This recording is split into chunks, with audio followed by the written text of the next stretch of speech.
Bonjour à toutes et à tous et bienvenue dans ce deuxième épisode de Dictionnaire ferroviaire. Dans le précédent épisode, nous avons parlé des trains.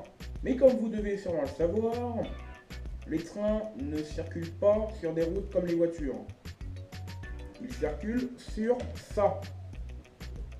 Et on va en parler dans cette vidéo. C'est parti!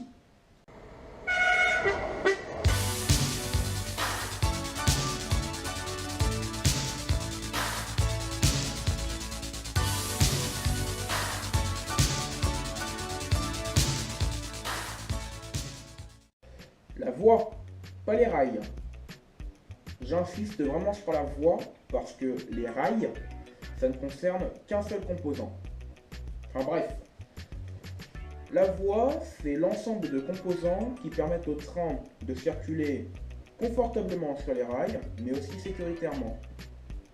Je m'explique. Confortable pour les voyageurs, mais aussi pour les marchandises, pour pas abîmer les marchandises trop fragiles. Et sécuritairement pour limiter le risque d'accident. Alors la voie se compose de trois éléments principaux. Premièrement, les rails. C'est ça les rails. Ces longues tiges de fer qui sont de 36 mètres de long en France, mais quand ils sont soudés entre eux, peuvent atteindre 15 km de long, notamment sur les lignes à grande vitesse.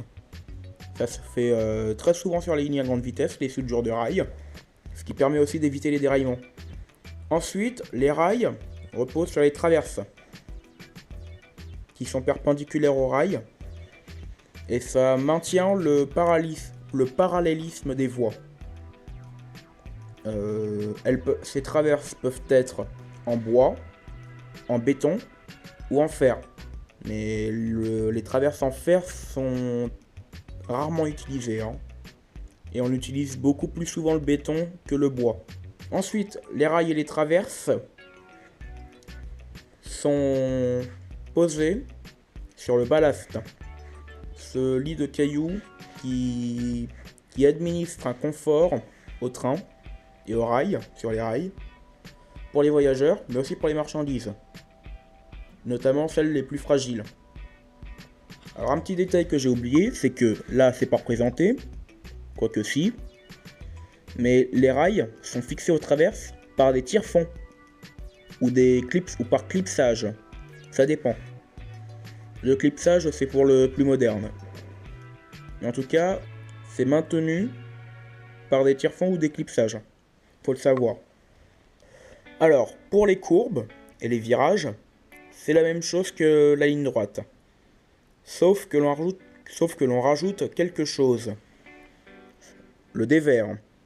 C'est ce phénomène qui fait que la voie se penche, que vous voyez quand la voie se penche.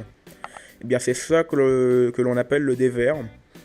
C'est ce qui permet d'éviter au train d'être emporté vers l'extérieur du virage par des forces centrifuges. Et ça fait gagner de la vitesse tout en resserrant les courbes.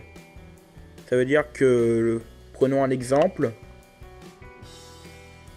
allez, 140 km/h par exemple.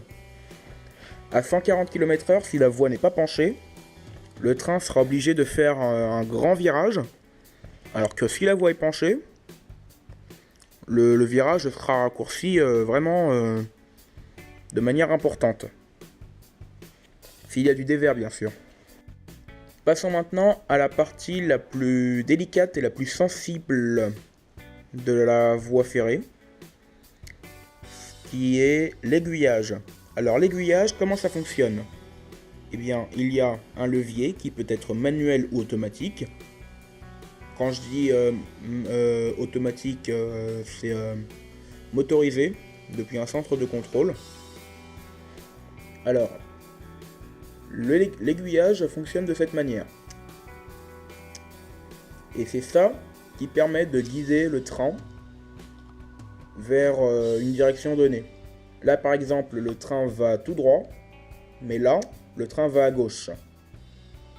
Parce qu'il y a une sorte de petite butée sur les roues, dans les roues, qui maintiennent le train en place.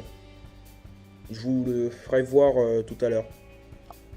Alors l'aiguillage se compose de plusieurs parties. Tout d'abord les aiguilles, enfin ces parties mobiles qui permettent au train de partir dans une direction donnée. Et on a le cœur de l'aiguille. Alors c'est ça les butées dont je parlais, sur les roues.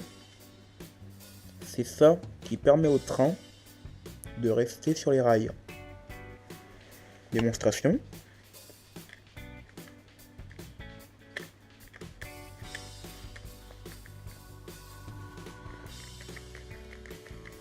On voit que le wagon ne peut pas bouger, ne peut pas sortir des rails facilement.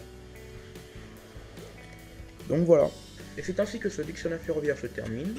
Si t'as aimé, n'hésite pas à liker, t'abonner, partager, à mettre un commentaire. Et sur ce, moi je vous laisse et je vous dis à bientôt dans une prochaine vidéo.